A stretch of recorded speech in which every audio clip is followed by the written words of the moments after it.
Bonjour à toutes et à tous et surtout bienvenue. Il aura fallu 3 ans pour que nous puissions avoir le plaisir de vous retrouver dans le cadre de notre colloque annuel.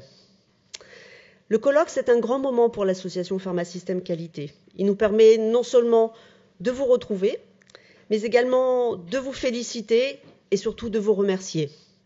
Alors vous, c'est qui? Vous, c'est les pharmaciens qui nous ont fait confiance et sans qui nous n'existerions pas. Vous, c'est les responsables qualité qui accompagnaient au quotidien les pharmacies engagées et qui savaient ce que patience et opiniâtreté veulent dire. Vous, enfin, ce sont les responsables de groupements qui ont eu la bonne idée en 2009, celle de créer Pharmasystème Qualité. Alors, les 2 années qui viennent de s'écouler ont été très difficiles pour nous tous. Et pourtant, nous avons eu à cœur de ne jamais rompre le lien. Parce que jamais les notions d'organisation et de sécurisation, les piliers même de notre certification qualité, n'ont eu autant d'importance. Vous êtes attentifs, c'est bien. La pandémie a eu 3 effets majeurs sur notre profession. Le premier effet, c'est qu'elle a renforcé le rôle de professionnel de santé des pharmaciens en leur confiant de nouvelles missions. Nous avons vacciné, testé, rassuré, expliqué et conseillé plus que de raison et souvent au détriment du bon fonctionnement de nos officines.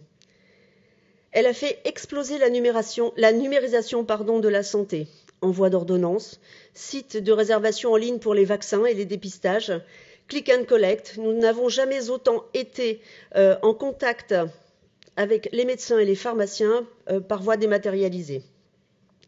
Enfin, et peut-être surtout aujourd'hui, elle nous a fait comprendre l'importance de s'intéresser au devenir de notre planète. Parce que d'où vient cette pandémie? D'un dysfonctionnement? De multiples dysfonctionnements de nos métabolismes? De multiples dysfonctionnements de la faune? De la flore? Et si la Covid n'était que le premier symptôme d'une longue maladie dans laquelle nous avons fait plonger la Terre? D'aucuns diront que nous étions prévenus. Les lanceurs d'alerte se sont manifestés il y a longtemps déjà. Le GIEC, dont on entend beaucoup parler en ce moment, par exemple, a été créé en 1988. Et les notions de bilan carbone et de gaz à effet de serre ont plus de 20 ans aujourd'hui. Le fait d'être né, et en tout cas de vivre ici, dans un pays où l'eau potable coule au robinet, où les saisons se succèdent encore sans énormes catastrophes, nous impose le devoir d'agir. Nous ne pouvons plus ignorer les objectifs de limitation d'augmentation de la température en tant que femme ou d'homme, en tant que chef d'entreprise et en tant que professionnel de santé. Nous avons fait le serment d'exercer dans l'intérêt de la santé publique.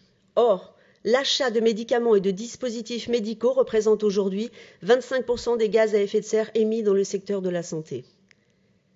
Je vous rappelle que nous sommes 120 000 pharmaciens et collaborateurs à travailler dans nos pharmacies et qu'il y passe aujourd'hui, tous les jours, 4 millions de personnes. Dans ces 4 millions de personnes, ils sont 90% à se déclarer intéressés par une démarche éco-responsable dans leur pharmacie, selon notre dernière enquête de satisfaction. Alors, comment mieux comprendre tout ceci? Comment mieux en prendre conscience? Quel est notre rôle? Par où commencer? Comment moi, simple pharmacien, puis-je agir?